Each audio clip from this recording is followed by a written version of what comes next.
episode 4? Yeah. Last one. Is that what are you guys doing this for? Cast? Or Yeah. something? Yeah, cast Idea. project. Nice. Personal enjoyment. All right, so welcome back. This is the 4th episode of Riverview Off the Clock, and today we have Mr. Brown.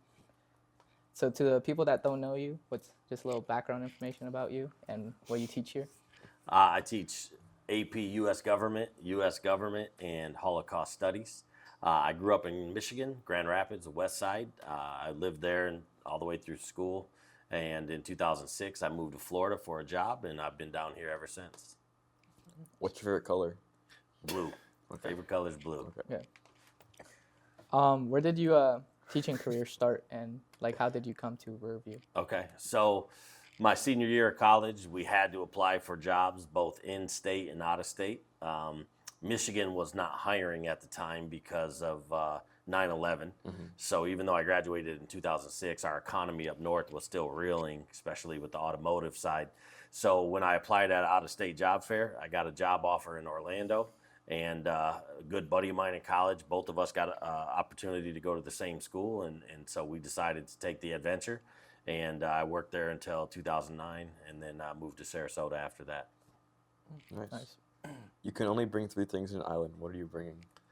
If I could bring 3 things to an island, I'm bringing a fire starter, Okay. making sure that I have fire. I'm assuming satellite phones are out of the question here. So I would bring some kind of water catchment device, and then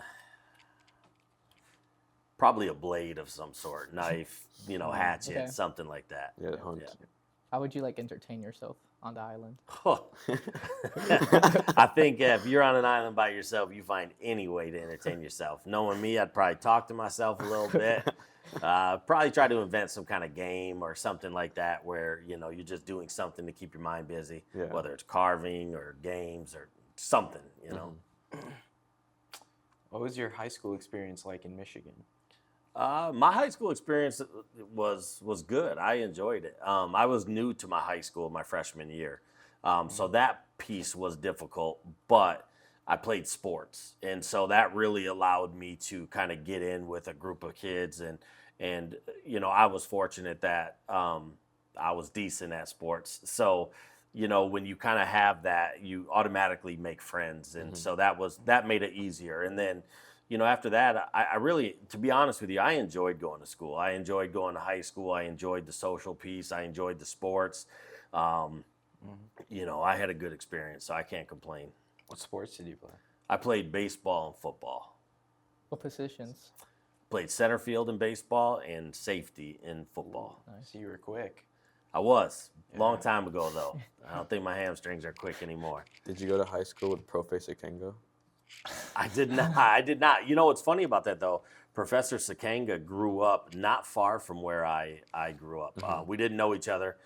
He ended up I did my master's degree at Central Michigan. He did his work at Western Michigan, which are rivals. But to be quite honest with you, at that point in my educational career, I didn't care about rivals. I just wanted my degree and get out. So, Who do you have winning the Super Bowl this year? got my Detroit Lions winning, baby. We just knocked off Tampa last night. So, but in all seriousness, I think Detroit's got a great shot. Buffalo has a shot. So there's a few teams that have a shot, but I got to roll with Detroit. If they can secure home field, it's going to be a tough road for everybody else. Are you doing fantasy? I am. I'm in 2 mini fantasy leagues, thanks to Coach Wade. But yes, I do fantasy, and I enjoy it because it gives us a chance to kind of banter. A lot of it is with teachers here. Yeah. So we get to kind of talk about it, get on each other a little bit if we win or something like that. So I do fantasy. We do some pick-ems. So, yeah, I enjoy doing it. It makes the game interesting. What's your, win-to-lose ratio right now? Well, some leagues I'm good, some leagues I'm not. So a couple leagues I'm in first. One of the leagues, I think I just got out of last, but I'm near the bottom. So, and then in my pick'em where we just pick the winners, I'm pretty much 5th place, 6th place, something like that. Yeah. So in our last episode, Dr. Earl said something about pizza, and then Mr. Evans and Mr. Smith related to fantasy football. Do you guys remember that? Or- What? Like something, or wait, never mind. I think she said in one of my classes, not the Oh. podcast episode. Yeah, never mind. What was your first job like? Whew, my first job, probably my first real job. I did little things as a young person, but my first real job was not much different probably than some of you. I bagged groceries. We did not have a Publix in Michigan, but I bagged groceries. For what we did, it was a cool gig. I mean, they pretty much just bag the groceries, bring them out, gather carts. A good buddy of mine worked there too, so like we would have fun together. Yeah, I mean, it's kind of typical, that selling shoes at a shoe carnival, those kind of jobs. Was it Piggly Wiggly? No, it was a place called D&W. Yeah, we did not have Piggly Wigglies in Western Michigan, What is not that that? I remember. Grocery store. Yeah, it is. Really? Just has a funny name. Yeah. Oh, okay. What do you think is the most important lesson students should take away from your class? Whew, from my class, I think it depends on the class. So if we're talking Holocaust, I think it's empathy and understanding. Yeah. I think that we've lost that. For some reason in our country, we've lost the ability to acknowledge that people can be different and we can still maintain a level of respect. Empathy for other people that, we are privileged to be born where we were born in the United States. As I travel the world, whether it be places like Africa or even some places in Europe, to see what we have, the things we take for granted is pretty remarkable when you compare the rest of the world. If I was going to say in government class, I try not to talk too much politics, but I want to instill in people that if they want change, if they really desire change, that it really does start with them. Everybody has a vote at 18, and I think it's foolish not to exercise those things. So.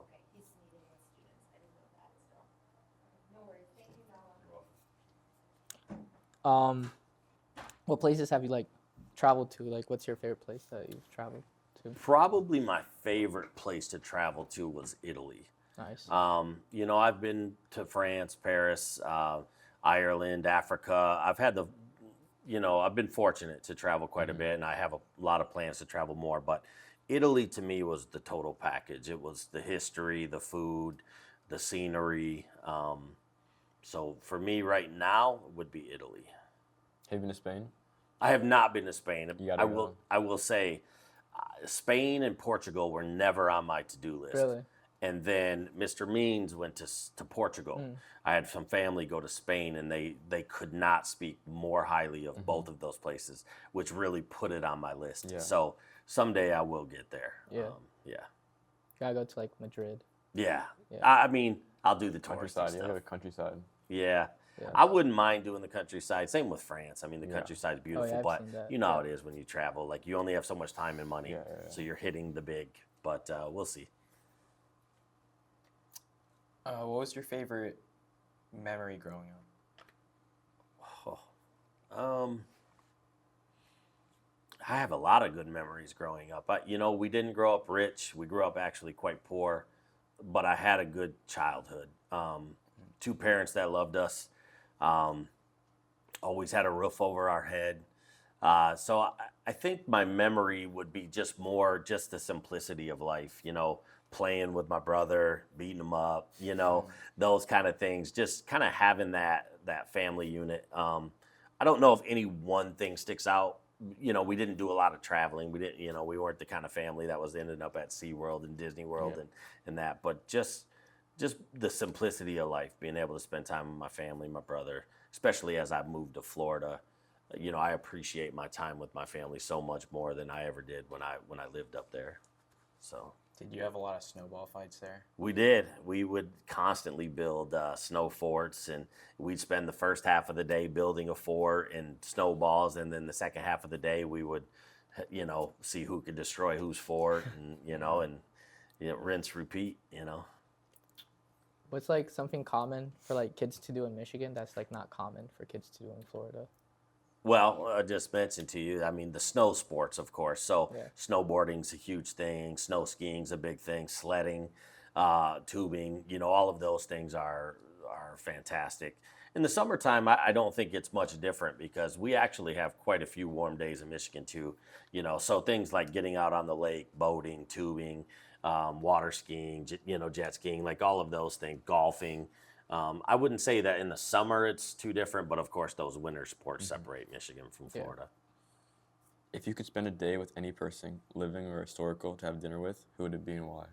Yeah, if I could spend any time with someone historical, it would be my grandfather. So that may not be the common answer, but he died when I was a senior in high school. When you're that young, everybody lives forever. You don't really think about it, but there were so many things I wish I would have talked to him about and asked him and inquired about. So definitely my grandfather. Yeah. Do you like to collect like any kind of items? I don't.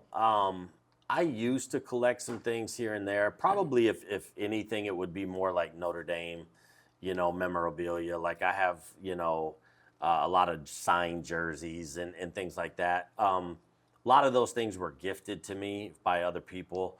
I preferred to use my money on other things, but I do enjoy, acquiring them. But I don't really go out and spend my money on anything that's collectible. Yeah. Did you go to Notre Dame? I did not. I did my undergraduate work at Grand Valley State University, which is right outside Grand Rapids. And then I did my graduate work at Central Michigan. Just grew up an hour and a half north of South Bend. My parents were season ticket holders to Michigan. So why not like the other team, I see. Do you have any hobbies? I enjoy golfing when I can. It's a little harder for me. I have a young daughter who's going to be 12 here next month. So for me, a lot of my time on the weekends is spent with her. And then on the other weekends, it's doing things that I need to get done. Yeah. So hobbies, definitely spending time with my family. Like I said, my parents snowbird down here. So that's the majority of my time, spending time with my daughter, family, that kind of thing.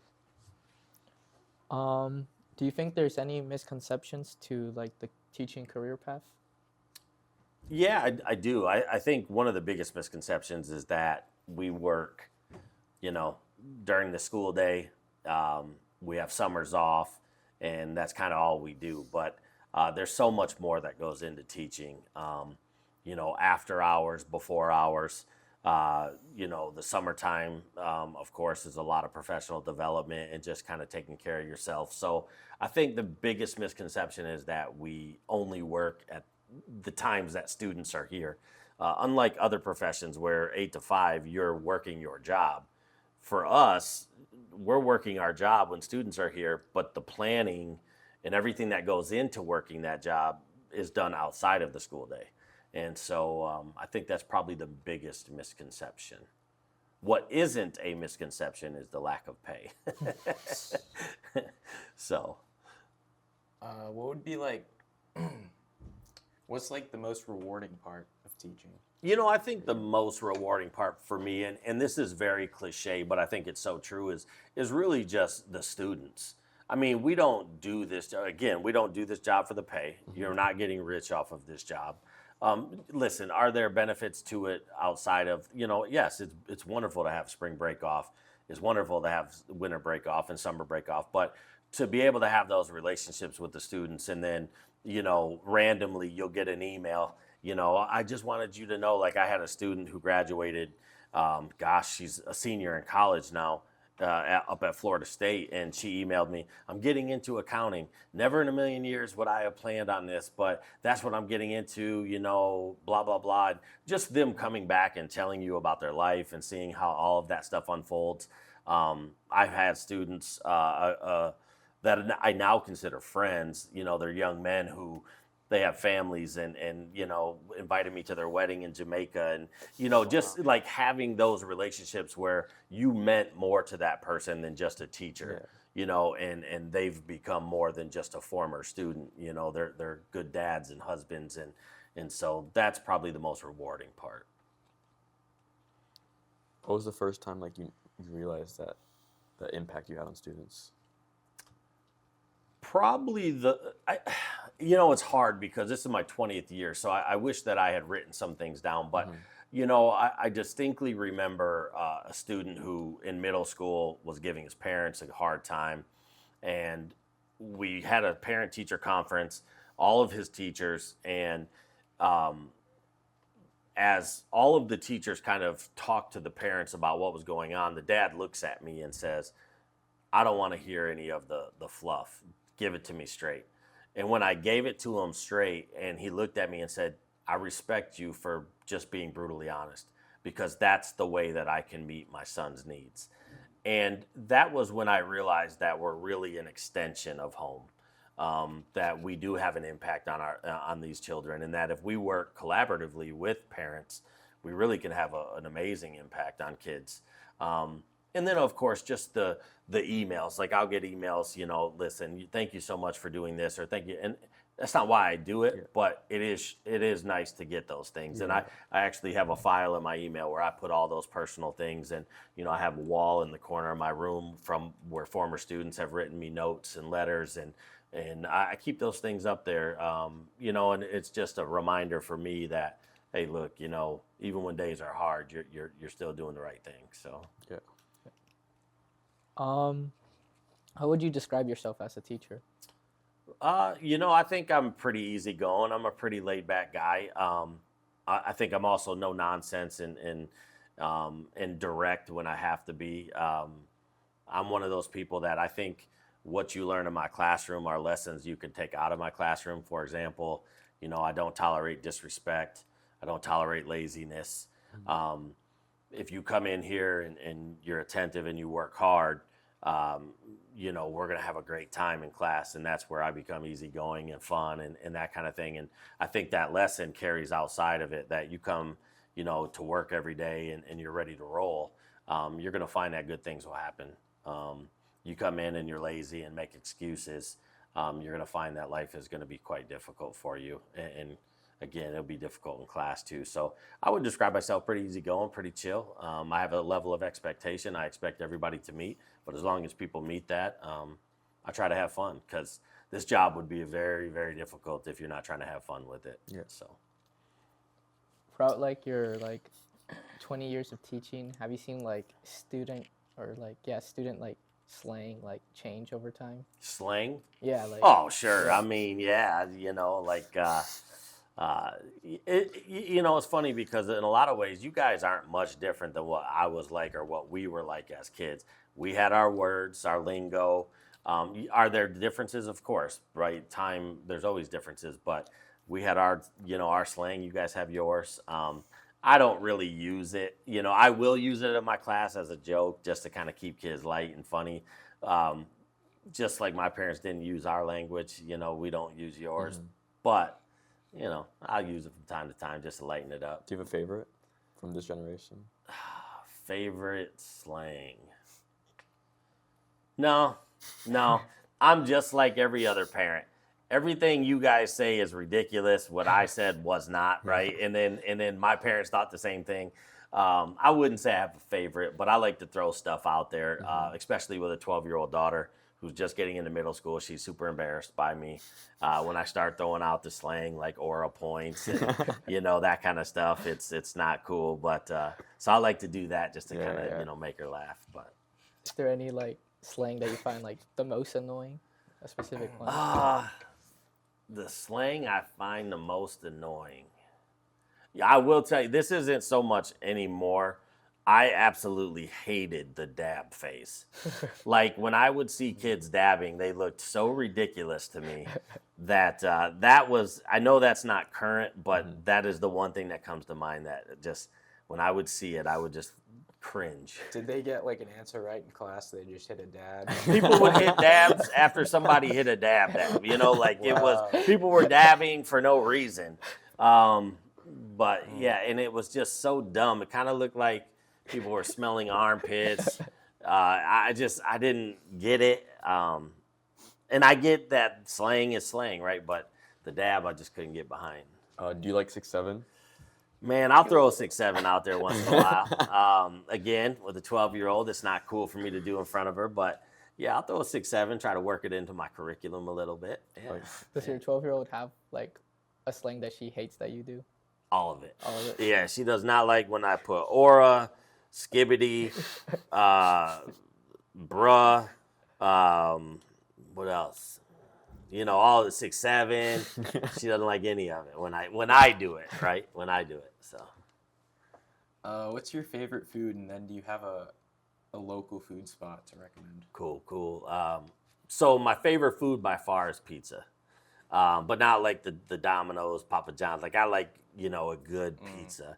Italian food is really my favorite, but I would even narrow that down to pizza. I won't say I have a favorite local spot, but I do enjoy more privately owned mom and pop type of places. Yeah. Not to take anything away from the larger places, but if I can go to somewhere where I can meet the owner and have a great time. We were at an Italian restaurant in Gulfgate, and we stuck around, and it was closing, and their owner's like, no, you stay.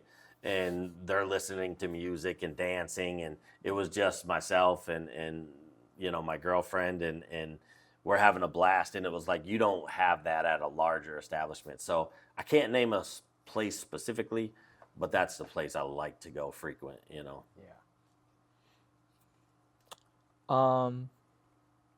Are you close to any other teachers here at Riverview? Yeah, I'd say that we have a pretty close, group.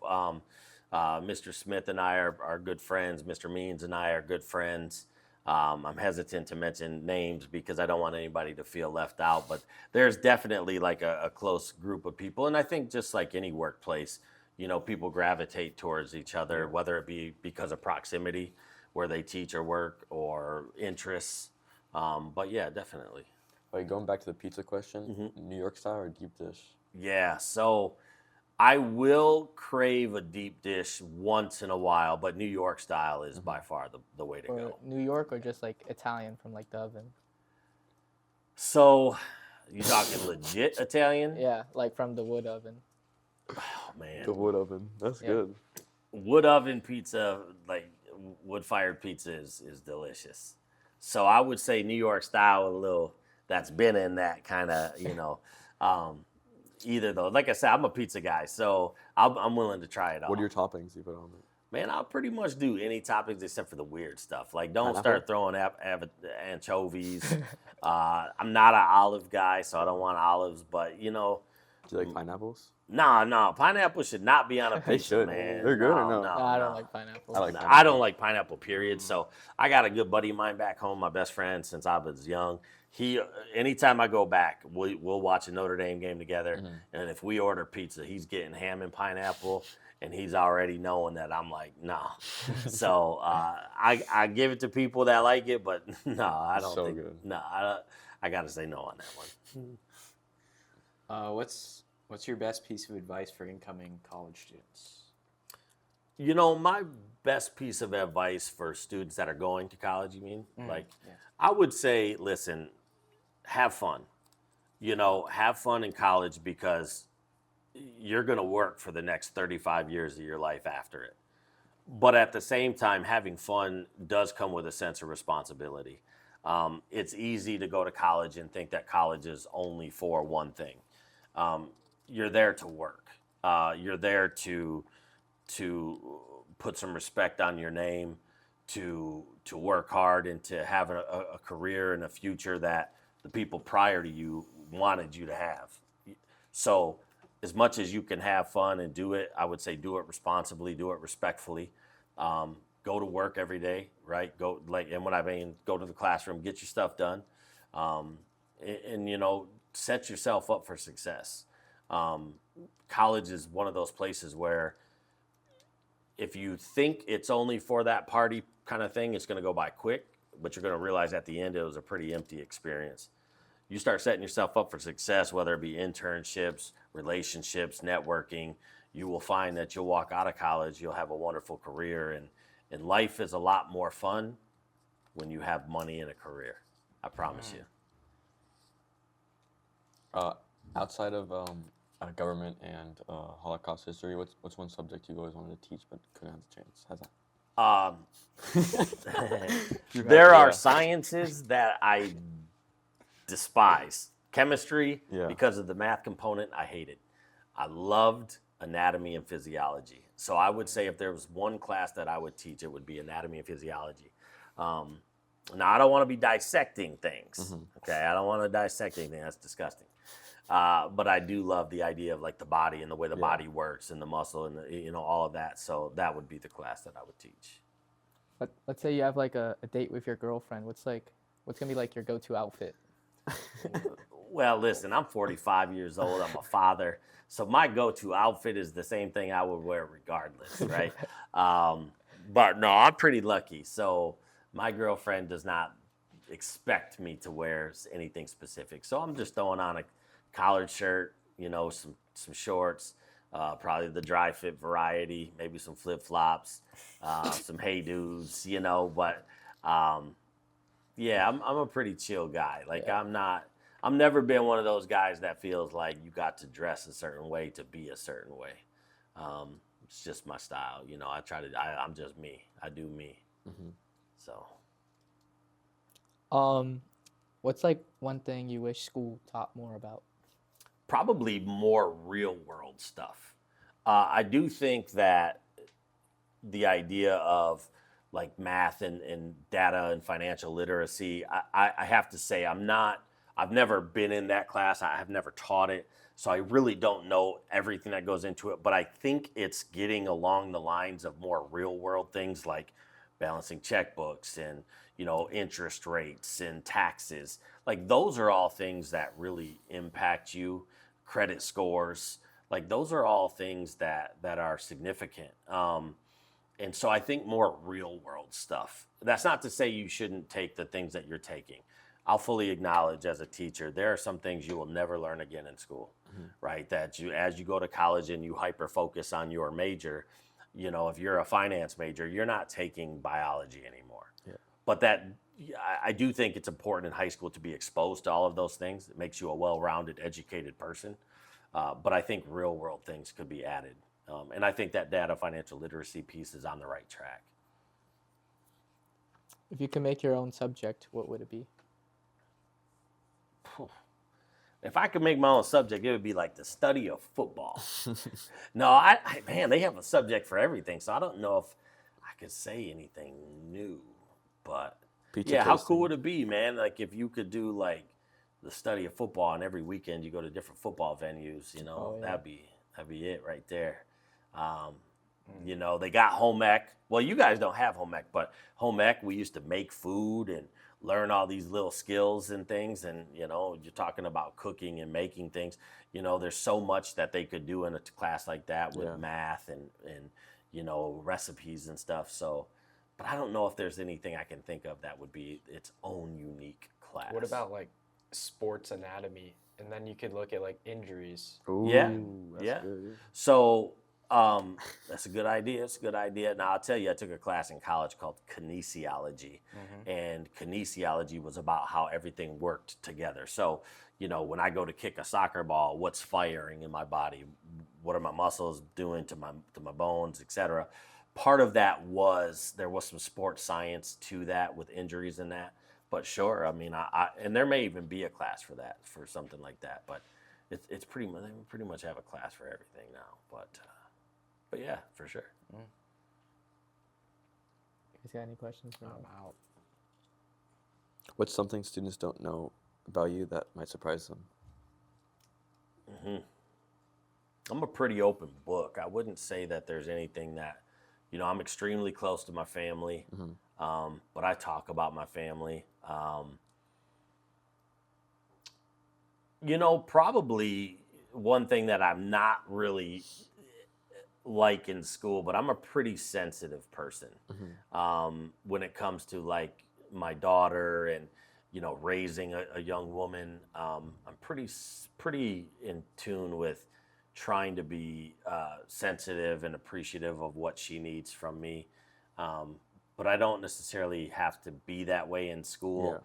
And unfortunately, given the way things are now, it's it can create an awkward dynamic if a male teacher is super sensitive with a female student, if that makes sense. I can still be empathetic without being, but I think at home, people would probably be a little surprised by that because I'm usually a little bit more jovial and, just whatever here. So. Do you watch any shows?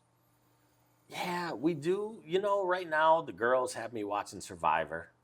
I used to watch it, but I haven't much anymore. What we're really into is the survival shows, like Alone. I don't know if you guys ever watched that. Alone, Naked and Afraid. Anything that has to do with like surviving in the wilderness. And I have to be honest with you before I let you guys go. So me, Mr. Smith, and Mr. Means went hiking the Appalachian Trail this summer. And we were like, yeah, it was a lot scarier than I was thinking it was. Every time the sticks snapped, I thought, man, there's a bear after me. But yeah, I love anything like that. Yeah, I don't know why. So how long do you think you make it in Naked and Afraid? Man, I would probably, after being on the Appalachian Trail this summer, I would make it about 42 minutes. No, I tell you, first off, I would never go on Naked and Afraid. I think the concept of surviving naked is ridiculous. Yeah. A show like Alone, where you're given 10 items and, that would be a little bit different. I feel like I could last a little while. My biggest issue would be, as a father, I don't want to miss time with my child. If that was not part of the mental piece, I feel like I could survive a little while. But I don't know. The social piece would get to me. Being alone and isolated, that would be difficult. Like on an island. Yeah. Yeah. Yeah. So. Do you listen to any music, and if so, like who and what? I'm not a big music guy, believe it or not. I could drive from here to Michigan, and I have, without turning the radio on. No radio. Like I just get in my mind and I just go. It's kind of ironic because my girlfriend is the complete opposite. The minute she wakes up, music's on, and I'm listening to it regardless. If I have to listen to music, it's definitely country, or I like more like rock music. Like AC/DC, Metallica, those kind of guys. I'll listen to a little old school rap. Not so much into the new stuff. I'll listen to a little Kendrick or, I don't mind Drake either. A couple of those new guys I'm okay with, but it's either old school rap, rock music, or country music. Do you know who you should check out? Netspend. He's a rapper. Netspend, yeah. Some of the names, man, I tell you, and then I just found out Gucci Mane's not part of Gucci Gang. That was disheartening for me. But Netspend, all right, I'll give him a listen. All right. I'll give him a listen. You should listen to Summers. I'm gonna need some lists here. Yeah. Is that Summers, the song by No, Netspend? the Summers is an artist. The Summers? Just Summers. Well, Summers. it's Summers plural, but without an E. Summrs? Yeah. Summers. I'll try it. Okay. Summers and Netspend. Yeah. I'm gonna try it on the way home today. Okay. And Xavier So Based. Holy cow! You guys are gonna have to use that. Man. All right. Email us your your reaction to it. All right.